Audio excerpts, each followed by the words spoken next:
Assalamualaikum and a very warm welcome to the Adif family. Hope you all are doing great. तो इस दफ़ा भी ज़ाहिर है कि कुछ ट्रिप प्लान करना था और क्योंकि दुबई में जो है वो ऑफ़ होती है जून और the end of June till August, right. So क्योंकि यहाँ पे जो गर्मियाँ हैं वो पीक पर होती हैं सितंबर तक। तो खैर हमने सोचा कि चलें अब पाकिस्तान चलते हैं और ज़रा इस तरह सब घर वालों से भी मिल लेंगे और एक अच्छा ब्रेक हो जाएगा। और ज़ाहिर है क्योंकि समर वेकेशंस होती हैं तो अच्छा खासा एक टाइम होता है आप स्पेंड कर सकते हैं अपने सब रिश्तेदारों के साथ और एक अच्छा टाइम जो है वो गुजरता है। काफ़ी सारे काम भी होते हैं जो लाइंड अप हुए होते हैं, तो this was the right time. Anyway we just plan to go there and मैं आपको जो है एक बहुत ही ख़तरनाक सी कहानी सुनाने लगी हूँ। मेरे लिए वो इसलिए ख़तरनाक है कि ये ज़िंदगी में पहली दफ़ा मेरे साथ हुआ और मैं ये इसलिए शेयर यहाँ कर रही हूँ क्योंकि मैं ये चाहती हूँ, पहली बात तो ये है कि हमें जो कुछ भी हम अच्छा होता है हमेशा बताते हैं, जो एक गलत चीज़ होती है या बुरा होता है उसे हम छुपाने की कोशिश करते हैं इस डर से कि दुनिया हम पर हंसेगी या कोई हमारा मजाक उड़ाएगा या उस बात से हमारी प्रोफाइल हर्ट होगी। पहली बात तो ये कि मुझे इस चीज़ का कोई खौफ नहीं है। मुझे बहुत सारे लोगों ने मना किया इस तरीके की कोई बात करने से, लेकिन मैं जो हूँ बहुत ही बहादुर हूँ और बचपन से ही मुझ में एक अपनी ख़ासियत खुद अपने मुंह से बयान करूँगी कि मैं निडर हूँ। तो इसलिए मुझे लगता है कि मुझे ये जो कुछ भी वाक़या हुआ ये सुनाना और सबको बताना बहुत ज़रूरी है, क्योंकि जो नुकसान मैंने उठाया मैं शायद किसी को उससे बचा सकूँ। तो चलें शुरू करते हैं।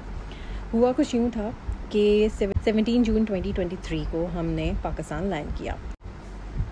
खैर तबीयत तो समझ ही नहीं रही थी और ये कोई नई बात तो है नहीं, आप कहीं पे भी ट्रैवल करके जाएं, चाहे आप अपने कराची शहर पाकिस्तान ही क्यों ना जाएं, तो कुछ दिन तो तबीयत नासाज रहती है और लोगों के कहने के हिसाब से कि वायरल्स चल रहे होते हैं और I think this affects you more when you are just you are stressed out maybe. Anyway तो खैर वो दिन तो जैसे जैसे गुजर गया और अगले दिन फिर हम लोगों ने उठकर जो है वो थोड़ा सा अपना स्ट्रेस रिलीज़ किया, लाइक सबसे मिले जुले एंड थिंग्स लाइक दैट। तो इसी तरह जो है वो 2 से 3 दिन गुजर गए थे, ठीक है। अब जो है 20 जून 2022 को सुबह हुई थी और मुझे जो है क्योंकि मैं टैबलेट्स खा रही थी, मैंने मेडिसिन भी ली हुई थी, तो मुझे जो है वो उस कैफियत का अंदाज़ा है कि मतलब I was not actually feeling quite normal. मुझे जो है एनजाइटी सी थी, थोड़ा नोज़िया टाइप था। It was just a morning and I just receive a call. अब वो जो कॉल मेरे पास आती है वो मेरे पाकिस्तान के नंबर से आती है, जो कि सिर्फ 2 दिन पहले ही मेरे लैंड होने के बाद जाहिर सी बात है जो भी फ़ोन कॉल का कनेक्शन था वो फिर से बहाल हुआ था, ठीक है। अब जो कॉल आती है वो बैंक के नंबर से आती है, जो कि नंबर है 111-825-888 which is the bank of UBL, right. And I just received the call. It is just as a random call as others, right? तो सुबह के कोई 11 बज रहे थे, कॉल रिसीव की, हेलो कहा, तो बहुत ही तहज़ीबी अंदाज़ में जो है दूसरी तरफ से एक बंदे ने बात करना शुरू की कि हम UBL कॉन्टेक्ट सेंटर से बात कर रहे हैं, बिल्कुल प्रोफेशनली बात कर रहे थे, ठीक है। तो उसने कहा कि मैं UBL कॉन्टेक्ट सेंटर की तरफ से आपको एक कॉल की जा रही है और आप जो है वो हमारी कस्टमर हैं बहुत अरसे से, और बोला कि UBL बैंक से जो है वो मैं ये बात कर रहा हूँ और आप दानिया अहमद बात कर रही हैं। तो मैंने कहा जी ऑफ कोर्स। तो बोला मैडम आप जो है आप भी हमारी कस्टमर हैं और तमाम कस्टमर्स को जो है वो बैंक की तरफ से जाने से कॉल की जा रही है और जिनके कार्ड्स स्पेसिफ़िकली इनवैलिड हो चुके हैं, तो न्यू इशू करेंगे इंशाल्लाह ताला और आपको जो है वो कॉम्प्लीमेंट्री कार्ड रिसीव हो जाएगा और जैसे ही आप अपनी जो है वो प्रोसीजर कंप्लीट करेंगी, क्योंकि आपने एक साल से कार्ड यूज़ नहीं किया है तो इसको री इशू करवाना आपके लिए बहुत ज़रूरी हो, क्योंकि आपने इसको यूज़ नहीं किया और मे बी इसकी वजह से आपका जो है वो बैंक यूजेज ना हो सके, ETC व्हाट्सएवर। अब मैं आपको अपनी कैफियत भी साथ बता चुकी हूँ और ये सब जो है वो कॉल पे चल रहा है, ठीक है। तो अब कहते हैं कि ना आपके कार्ड नंबर जो है वो ये है, मतलब उन्होंने मुझे मेरा कार्ड नंबर बताया और इसकी एक्सपायर होने वाला है और मुझे कहते हैं कि आप जो है वो वेरीफाई कीजिए कि आपका ये कार्ड है कि नहीं। तो मैंने कहा फ़र्स्ट ऑफ़ ऑल मेरा कार्ड एक्सपायर नहीं होने वाला है एंड आई थिंक मुझे जो है वो री इशू भी नहीं कराने की ज़रूरत है, बिकॉज़ मुझे नहीं यूज़ करना, ठीक है। मैंने और कोई ख़ास तफसील नहीं दी, बस मैंने यूज़ नहीं करना।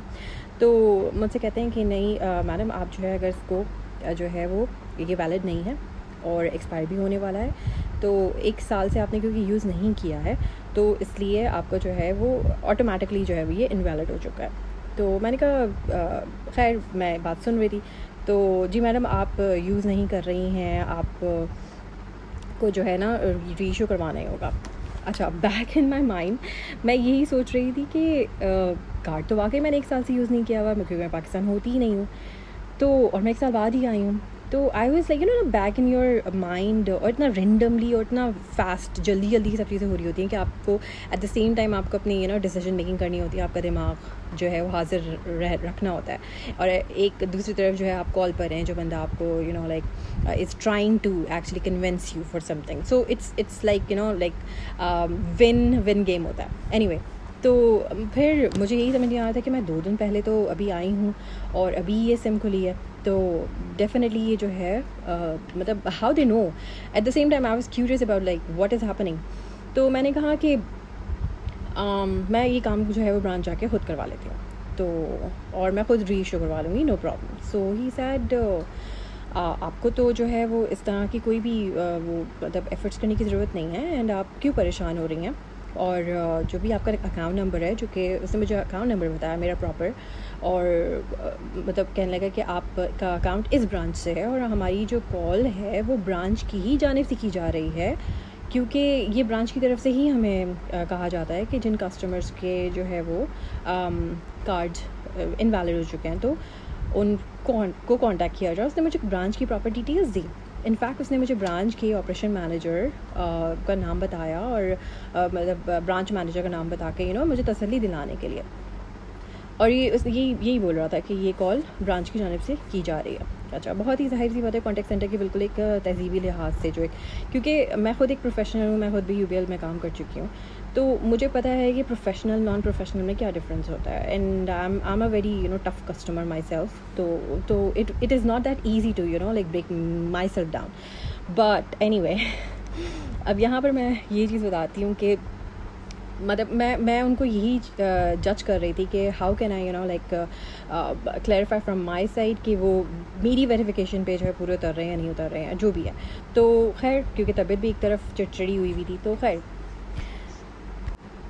खैर जब मैंने उनसे कहा कि मैं ब्रांच जाके काम खुद करवा लेती हूँ, तो उन्होंने मुझे कहा कि आपको जाने की ज़रूरत नहीं है, कस्टमर्स को जो है कार्ड हमारी जानिब से मौसूल हो जाएगा, और इसी वजह से हम आपको ये कॉल कर रहे हैं ताकि हमारे कस्टमर्स को हमारी तरफ से जितनी भी रिलैक्सेशन मिल सके। तो अब मैं ज़रा जो है वो इस टाइम तक मुतमईन हो गई थी जब सारी इन्फो फ्रॉम माई साइड और their side was actually verified. तो खैर मैं बार बार बस एक ही चीज़ इनसे कह रही थी कि ईमेल क्यों नहीं आपने भेजी अभी तक, मुझे कोई ईमेल मौसूल नहीं हुई है, मुझे ईमेल क्यों नहीं मिली है, बिकॉज मैं बहुत रिलाई करती हूँ ईमेल्स पे, and I think if you really need to find out the authenticity of some sort of service or whatsoever the company is and what the services you are taking, so you must you have to go through with a written agreement and a kind of a thing that should at least you provide and they provide to you कि अगर कभी आपको ज़रूरत पड़ जाए उस चीज़ को साबित करने के लिए जब आप फंस जाएं, तो जाहिर सी बात है ईमेल नहीं आ रही है, और ज़्यादा कॉरेस्पॉन्डेंस जो है वो बैंक के साथ ईमेल के थ्रू ही होती है। तो जब मैं बार बार ये पूछ रही थी कि ईमेल मुझे नहीं मिली है, मुझे कोई ईमेल नहीं मिली, तो वो कहते हैं कि आपको ईमेल भेजी गई है मैडम, आप चेक करें। तो अब मैं जाहिर सी बात है कॉल फ़ोन पर आई हुई है और उसी पर ही जो है वो ईमेल चेक कर रही हूँ, मैडम आप हैं, आप कॉल पर हैं। अब मैं ईमेल चेक कर रही हूँ, मैडम आप अभी तक हैं, आप क्या हमारे साथ अभी तक हैं, मैडम आपको ये जो है वो फ़ौरन करना होगा, और ये और पता नहीं इस तरह लाइक, तो मतलब एक प्रेशर मेंटेन करना। अब मैडम जो है वो दूसरी तरफ बीमार भी हैं, तो मैडम मतलब मैं चिड़चिड़ी भी हो रही थी ना लाइक आफ्टर ऑल दैट। तो मैंने खैर आखिरकार उसको ही कह दिया कि भाई करना क्या है, अच्छा तुम मुझे बताओ। बस यहाँ से हो गया मामला स्टार्ट। तो मैडम आपको एक जो है लिंक सेंड किया गया है ईमेल पर, आप प्लीज़ इसको ओपन कीजिए और प्रोसीजर को फॉलो कीजिए। अब मैंने फिर इसको यही बात कही कि भाई ईमेल मुझे रिसीव नहीं हुई है, तो मैडम आप जंक में प्लीज़ देख लीजिए, आप इधर देख लीजिए, आप उधर देख लीजिए, मतलब इस तरह की कोई बातें हो रही थी। ठीक है, तो मुझे कहते हैं मैं काम करता हूँ, आपको डायरेक्ट नंबर पर जो है वो आपके लिंक सेंड करते हैं, और जो है आपको ज़्यादा परेशान होने की ज़रूरत नहीं है। और अच्छा जी, व्हाट्सएप से मुझे ईमेल आ गया। अब व्हाट्सएप भी एग्जैक्टली वही नंबर 111-825-888, राइट, जो बैंक का होता है। अब देखें मैं जिस जहाँ रहती हूँ जिस अब लोग ये पॉइंट आउट करेंगे कि जी व्हाट्सएप कैसे, और आपने ये नहीं सोचा व्हाट्सएप ये वो। यूएई में बहुत सारी चीज़ें हैं, हमारी जो है सर्विसेज जो हैं वो व्हाट्सएप के थ्रू ही होती हैं। इनफैक्ट मेरी flight like Emirates and everybody, हमें हमारी जो है क्रूशल इन्फॉर्मेशन भी व्हाट्सएप के थ्रू सर्कुलेट की जाती हैं from authentic their own numbers. So what I am trying to tell you over here is कि दुनिया के पूरी दुनिया में इसको जो है लीगल जो है कंसिडर किया जा रहा है अब इस point of time of the world where world is. तो मुझे जो है वो व्हाट्सएप पे लिंक्स शेयर किया गया। नाउ मैंने जो है वो लिंक ओपन किया और उसमें कुछ ज़ाहिर सी बात है मेरा CNIC और कुछ चीज़ें मुझसे मांगी गई। तो मैंने उनसे कहा कि इसमें ये सब डिटेल्स हैं, मैं तो नहीं प्रोवाइड करूँ मैडम, ये तो वेरिफिकेशन प्रोसेस है। आपको जो है ये जैसे आप एंटर करेंगे तो आपको वेरिफिकेशन कोड रिसीव होगा that you have to put into the link that is provided to you.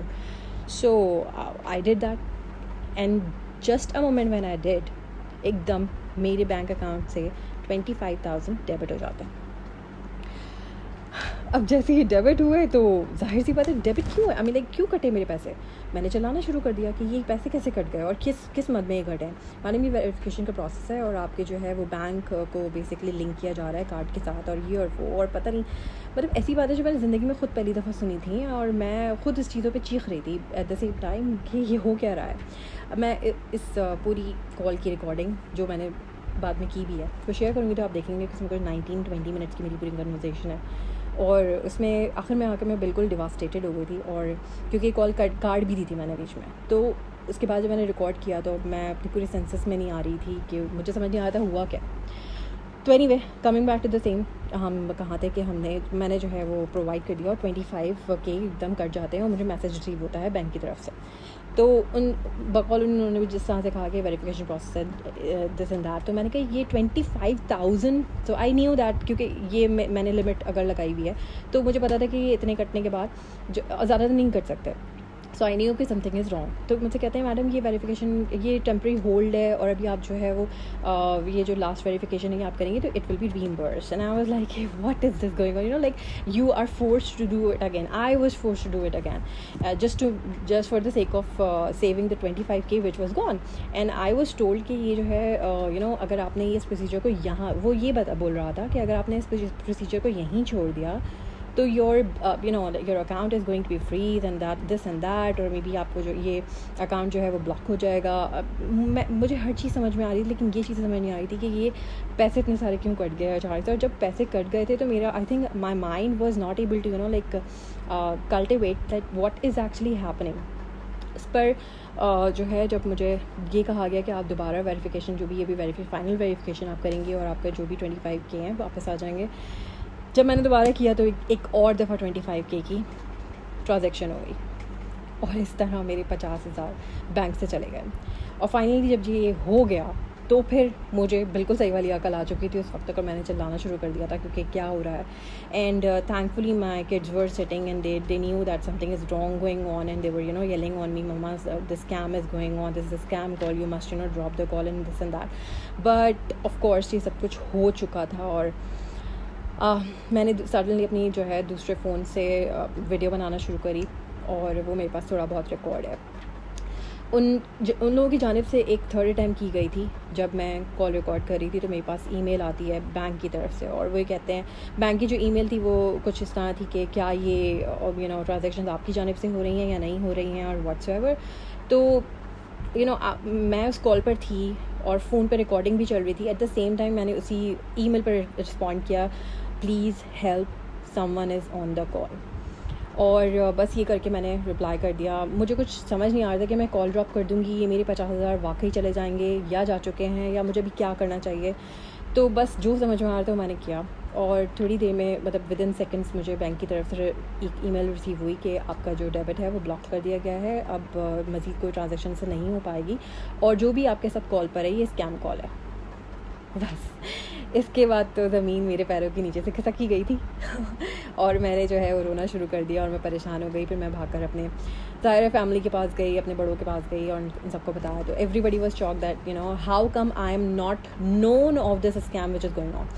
Why? Because it was just a second day of mine, and as I told you that I got into some sort of a fever, and I was not feeling well at all. And again, I think few of the emails, or maybe the messages might have been circulated from the bank, but being overseas, जब मैं पाकिस्तान में नहीं रहती हूँ, मैं UAE में रहती हूँ, मैं दुबई में रहती हूँ, मैं उन सब चीज़ों को ओवरलुक कर जाती हूँ, ऑफ कोर्स, ठीक है.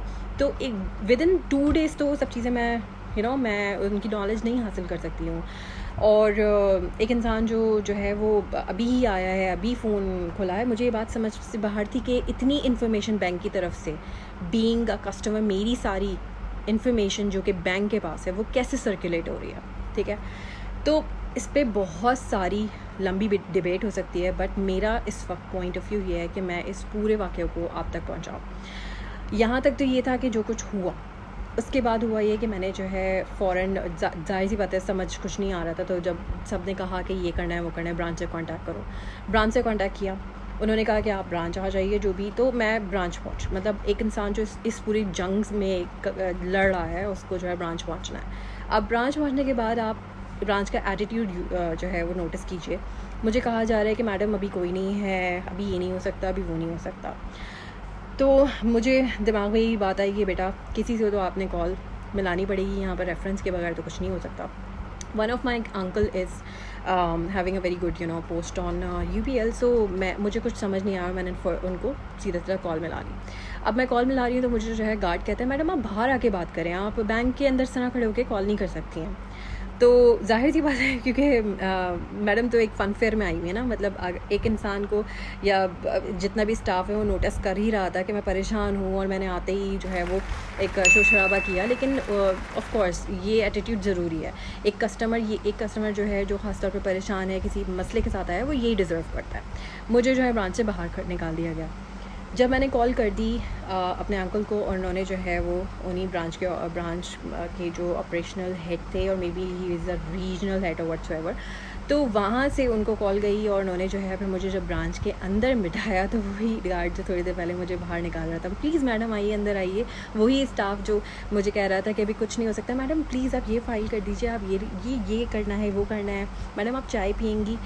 सो this is the reality, this is the reality. So इस पूरे मैसेज में आपको बहुत सारी चीज़ें जो है ना वो मेरी तरफ से एज अ लर्निंग मिलेगी, समझ में आएगी. और मेरा ख्याल है ये सिर्फ एक मैं ही नहीं हूँ जिसने एक्सपीरियंस किया होगा, हमारे जैसे हज़ारों लोग हैं जो रेगुलरली ये चीज़ एक्सपीरियंस करते हैं. तो ये फ़र्क पड़ता है कि अगर आपका कोई जान पहचान का कहीं हो, ठीक है, वर्सेस आपका कोई जान पहचान का नहीं है, ठीक है. फ़र्क ये है. हालांकि वो इंसान भी पैसे अपने रख रहा है उसी बैंक में, और बैंक उसी से कमा रहा है, ठीक है. वो इंसान जो बैंक में पैसे रख रहा है, चाहे उसका रेफरेंस हो या ना हो, बैंक इक्वल कमा रहा है. लेकिन रिस्पेक्ट फैक्टर, आप इस पर डिफरेंस देख लीजिए. खैर, मैंने डिस्प्यूट जो है वो फ़ाइल करना था, मैंने डिस्प्यूट फ़ाइल किया. मुझे ये कहा गया कि डिस्प्यूट फ़ाइल करने के आपको 40 डेज़ का इसका टाइम होता है, टर्न अराउंड टाइम होता है. उसके बाद जो है वो आपको, या इसी के अंदर आपको उसका रिज़ल्ट मिल जाएगा. मैं 40 डेज़ के लिए ही पाकिस्तान में थी. ये बस एक लाइक सेम कैलकुलेशन समझ लें, ठीक है. तो मैं बहुत मुतमईन हो गई, and I was actually made sure कि things are cool, but I was like कि मुझे कुछ रिटन प्रूफ चाहिए. नहीं मिला, पूरा हफ्ता गुजर गया, नहीं मिला. अच्छा हाँ, दूसरे दिन ही मुझे जो है वो हेड ऑफ़ कॉन्टेक्ट सेंटर से, डिपार्टमेंट से, व्हाट्सएवर एक कॉल रिसीव हुई. और उस वक्त तक मुझे जो है, मैं इतना ज़्यादा कह सकते हैं कि डिस्टर्ब थी कि मुझे कोई भी कॉल अगर आ रही थी तो मैं यकीन नहीं कर पा रही थी कि वो वाकई कॉन्टेक्ट सेंटर से है नहीं है, क्योंकि जिस नंबर से कॉल आ रही थी वो भी तो लाइक UPL का नंबर ही था. तो मुझे ये बताया गया कि जी UAN कॉल नंबर से कभी भी आपको कॉल नहीं आ सकती. अब वही बात है, being a customer I don't know that, right. मुझे तो ये टेक्निकलिटीज़ नहीं पता, बट मुझे पहले ये बताया गया कि एक सबसे बड़ी जो है मिस्टेक आपकी तरफ से ये हुई है कि UAN नंबर से आपको कॉल नहीं की जा सकती. आप कर सकते हो बीइंग अ कस्टमर, लेकिन आपको कभी भी वहाँ से कॉल नहीं आएगी. अच्छा, एक बहुत बड़ा सबक मिल गया ज़िंदगी का, आप लोगों के लिए भी है. दूसरा, फिर मुझे ये कहा गया कि मैडम आपने, मतलब जाहिर सी बात है, जब मैं बिल्कुल भी उन पर यकीन नहीं कर रही थी, तो आखिरकार उन्होंने जब मेरे अंकल का नाम लिया तो फिर मुझे इस बात का यकीन आया कि हाँ, ये कॉल सही है, ऑथेंटिक है. खैर, फिर जब वो बात हो रही थी तो उन्होंने मुझसे कहा कि आपने कोई इन्फॉर्मेशन उनको शेयर तो नहीं की है। तो मैंने उनको स्ट्रेट कहा, मैंने कहा अल्लाह का ये बहुत करम है कि मेरे एंड से कॉल पर कोई भी इन्फॉर्मेशन शेयर नहीं हुई है। तो आपने किसी भी बात पर उनकी हाँ या ना तो नहीं कहा। तो मैंने कहा सारी सी बात है, मैंने अपने नाम पे हाँ कहा था, लेकिन मैं बहुत अमेज्ड हूँ क्योंकि उसमें मेरे अकाउंट डिटेल्स, मेरी कार्ड डिटेल्स, हर चीज़ें उन लोगों के पास थी। दे वर टेलिंग मी। तो उस पर मुझे एक और सबक मिला, वो ये कि कभी भी आपको कॉल आती है बैंक से तो वो आपको आपकी इन्फॉर्मेशन नहीं बताएंगे। अच्छा जी और ना ही आपसे जो है पूछेंगे, चलो पूछेंगे तो बात समझ में आती है, लेकिन वो नहीं बताएंगे। ये मेरे लिए बहुत एक नई चीज़ थी, सीखने को मिल गई। ठीक है, अब मुझे ये कहा गया कि आपकी तरफ से क्योंकि कोई इन्फॉर्मेशन प्रोवाइड नहीं की गई है तो आपका एक पॉजिटिव केस है और मैं आपका डिस्प्यूट फाइल कर रहा हूँ। और जो है उम्मीद ये है, क्योंकि आपने कुछ शेयर नहीं किया है, तो उम्मीद ये है कि आपकी जो केस है उसका पॉजिटिव रिस्पॉन्स आएगा। Which positive response if I will elaborate in my terms more, it would be like मेरे पैसे वापस मिल जाएंगे शायद, मुझे यही चीज़ कहा गया था। खैर हुआ ये कि ये सब चीज़ें हो गई थी और 40th डे पाकिस्तान से वापसी का आ गया था। मैं ऑन एंड ऑफ अपने केस के बारे में पूछ रही थी, लेकिन मुझे किसी किस्म की भी कोई इन्फॉर्मेशन नहीं दी गई बैंक की तरफ से। मैं बैंक की ब्रांच पहुंच गई जिस दिन मेरी फ़्लाइट थी। रात में मेरी फ़्लाइट थी और मॉर्निंग में मैं ब्रांच में थी। ब्रांच के मैनेजर को मैंने कहा कि मुझे प्लीज़ मेरा कंप्लेंट नंबर एटलीस्ट दे दें जिससे मैं अपने केस को फर्दर ट्रैक कर सकूँ। और इसका रिजल्ट अभी तक क्यों नहीं आया? I think it must be a 40th day now, और मे be it is about to turn a 40th day. I am no longer staying in Pakistan, I am just going back to my home. So in what way I will be tracking it. So I found that मेरा dispute branch की तरफ से file ही नहीं हुआ है। तो आप इस चीज़ को जो है वो किस नज़र से देखेंगे? तो मेरे लिए शॉक के साथ साथ एक ऐसा मोमेंट था कि मेरा मैं समझ नहीं पा रही थी कि मैं अपना गुस्सा किस तरीके से निकालूं। मुझे ये कहा गया कि जी आप तो कॉन्टैक्ट सेंटर से जो है वो कांटेक्ट कर लीजिए, हालांकि आप ये देखिए कि मेरा रेफरेंस लगा हुआ है। तो ये हालात है, मुझे कहा जा रहा है, मेरी ब्रांच के जो भी मैनेजर वो कहते हैं कि जी आप जो है वो कॉन्टैक्ट सेंटर से बात कर लीजिए, और वो हमारी तरफ से तो डिस्प्यूट फॉरवर्ड हो गया था। उन्होंने जो है वो मुझे ईमेल अपनी खोल के दिखाई कि देखें हमने ईमेल की हुई है। कॉन्टैक्ट सेंटर को मैंने उनसे कहा कि आप यहीं के यहीं मेरे सामने प्लीज़ कॉल मिला के मेरी हेल्प कीजिए। उन्होंने कॉल मिलाई, कॉन्टैक्ट सेंटर वाली जो है खातून थी, उन्होंने रिसीव किया सारी चीज़ें, सब वेरिफिकेशन करने के बाद मुझसे कहने लगी कि मैडम ये तो आप ब्रांच की तरफ से हमें डिस्प्यूट रिसीव ही नहीं हुआ। अब ब्रांच कह रही है हम डिस्प्यूट फाइल कर चुके हैं, कॉन्टैक्ट सेंटर कह रहे हैं कि हमें डिस्प्यूट मिला ही नहीं है। अब आप ये देखिए कि 40 डेज़ गुजर चुके हैं और मेरा मामला वहीं का वहीं खड़ा है। और मुझे ये कहा जा रहा है कि जो कंप्लेन आपने फ़ाइल की थी वो टेम्परेरी होती है 24 आवर्स की, जिसकी आपको कॉल आई थी, और वो 24 आवर्स के बाद एक्सपायर हो जाती है। तो आपका केस तो रिपोर्ट ही नहीं हुआ है अभी। तो मुझे ये बात समझाए कोई कि इस सब में एक ओवरसीज़ हूँ मैं क्या अब इन तमाम सर्विसेज को अप्रिशिएट करूँगी? Of course not. आप जो पाकिस्तान में रह रहे हैं उनके साथ क्या हाल करते होंगे कि आप ओवरसीज़ के साथ क्या हाल कर रहे हैं। और मैं कोई इलिटरेट या मैं एजुकेटेड हूँ, आपको इस बात का भी पता है कि मैंने चुप नहीं बैठना है। बावजूद इसके मुझे सर्विसेज के नाम पर सिर्फ तमाशा दिया गया, एंड दैट वाज अनबेरेबल। जाते जाते फिर जब मैंने उन साहब से जो कि ऑपरेशन मैनेजर हैं उनसे कहा कि अब इसका क्या हल है, तो वो मुझे कहते हैं मैडम एक काम करें, आप नया डिस्प्यूट फाइल करें। तो उन्होंने मुझे एक और फॉर्म दिया और आप नया डिस्प्यूट और अभी के अभी हैंड रिटन फाइल करें। मतलब आप ये देखें कि मुझे उस वक्त इस तमाम पेन और सब चीज़ों के गुजरने के बाद दोबारा डिस्प्यूट लिखना पड़ रहा है। और मैं लिख कर आई, फाइल कर आई। मैंने उनको अपने सारे ज़ाती नंबर दिए, मैंने अपना ईमेल दिया कि प्लीज़ आप मुझसे इन कांटेक्ट रहें और मुझे इसका रिज़ल्ट चाहिए, एटलीस्ट मेरी कंप्लेन तो दर्ज करें। मैं आपसे ये नहीं बोल रही हूँ कि मुझे इसका रिज़ल्ट जो है वो हाँ में ही चाहिए, ठीक है, लेकिन आप बात तो सारी ये है ना कि एटलीस्ट केस तो फाइल करें। आज तक मेरा ख्याल है मुझे यहाँ वापस आए हुए 15 दिन हो चुके हैं, मुझे आज तक कोई ईमेल रिसीव नहीं हुई, मुझे आज तक किसी किस्म का कांटेक्ट ब्रांच से नहीं हुआ है। अब ये इनकी काहिली है, मैं कुछ नहीं कह सकती, या कोई काम करना नहीं चाहता या जानबूझकर इस केस को रिपोर्ट नहीं करना चाहते। इसके बारे में मेरे पास कोई इन्फॉर्मेशन नहीं है। आखिरकार मेरे पास और कोई हल नहीं था और मैंने बैंक मुहतसिब को पूरी डिटेल्स फराहम की, और माशाल्लाह से बैंक मुहतसिब का भी जो है वो ऐसा एक वेबसाइट है कि वो भी जो है ज़्यादातर हैंग कर रही होती है। But any how I did not know, मैं तो इस फेज़ में थी कि पता नहीं मेरी कंप्लेन लॉन्च हुई है नहीं हुई है, but I got email from the bank कि आपकी बैंक मुहतसिब की जो है वो फाइल हो गई है कंप्लेन, क्योंकि that time when I was actually trying to report my case on bank Mohtasib, उसका जो वेबसाइट था वो बस लोडिंग पर जा रहा था, and I did not know कि मैं क्या करूँ, एग्जिट करूँ कि क्या करूँ। फिर मैंने उसकी भी एक छोटी सी रिकॉर्डिंग बना ली थी जस्ट इन केस के कोई प्रॉब्लम मुझे आगे फेस आए, तो वो भी मेरे पास है। खैर, तो अब ये है कि मुझे वहाँ से ईमेल आई है, and I am going two of course give whatever documents and proof they want, but I'm looking forward. Let's see what what will be the next thing, and my hopes are very low, trust me, क्योंकि हम मेरे husband जो हैं वो अक्सर इन सारी चीज़ों की बात करते हैं तो मैं बहुत दुखी फील करती हूँ, और मैं हमेशा इस बात पे उनसे बहुत लड़ती हूँ कि आप पाकिस्तानियों को, या जैसे अगर कोई फ्रॉड हो रहा है तो उसमें सब पाकिस्तानियों को क्यों लपेट देते हैं। हम जैसे लोग भी तो हैं जो है वो ज़िंदगी जो है वो बिल्कुल ईमानदारी से गुजारते हैं और कोशिश ये करते हैं कि हम किसी को दुख ना दें, किसी के साथ गलत ना करें। तो माय हस्बैंड ऑलवेज सेज के वही बात है कि मेजॉरिटी की वजह से उन सब का नाम आता है, and I feel now, I really feel कि अब मैं जैसे उनको अक्सर कहती थी कि आप इस तरह पाकिस्तान की या पाकिस्तानियों की या किसी भी चीज़ की इस तरह बात करने से पहले सोचा करें कि वो हम पर उंगली उठती है। तो लेकिन right now when I am talking about all that, I am really feeling sad about it कि now I really want to do the same thing, because that's a fair thing. आप वो कहते हैं ना कि जुल्म सहने वाला भी जालिम होता है, और मैं अगर इस वक्त जो है चुप कर जाऊँ सिर्फ ये सोच के कि मेरा मजाक ना उड़े, लोग क्या सोचेंगे, जैसे कि हर कोई, मेरे हस्बैंड भी, एवरीबडी इज सेइंग कि तुम जैसी स्मार्ट, इंटेलिजेंट, एजुकेटेड बंदी के साथ ऐसा कैसे हो सकता है। और वही बात है कि मैं बहुत ज़्यादा, जैसे मैंने कहा कि मैं टफ़ कस्टमर हूँ, मैं आराम से जो है वो इतनी जल्दी कन्विंस नहीं होती हूँ।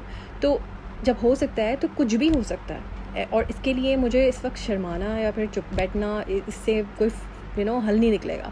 गलत को गलत कहना बहुत ज़रूरी होता है। हम जो है वो डरपोक बनकर शायद 4 दिन 5 दिन सुकून के गुजार लेंगे, लेकिन आखिर में तो जो है वो बेज़ुबानी आनी ही है, क्योंकि आपका ज़मीर आपको कभी उस चीज़ के लिए जो है माफ़ नहीं करता। तो खैर ये सब सूरत हाल रही, और मैं ये चाह रही थी कि ये सब चीज़ें जो है वो स्पोक आउट करूँ। मुझे हेल्प की ज़रूरत है। अगर कोई इंसान जानता है कि किस तरीके से मैं इस अपने मसले को हल कर सकती हूँ तो प्लीज़ मेरी हेल्प कीजिएगा, मुझे ज़रूर बताइएगा। और पाकिस्तान से रिलेटेड ऐसी बहुत सारी चीज़ें हैं जो मैं आगे भी शेयर करूँगी मेरे ट्रिप में, तो आप प्लीज़ फॉलो कीजिए। मैं आपके रिस्पांस के मुंतज़र रहूँगी। अपना ख्याल रखिएगा, बहुत बहुत दुआओं में बहुत ज़्यादा याद रखिएगा। अल्लाह हाफ़िज़।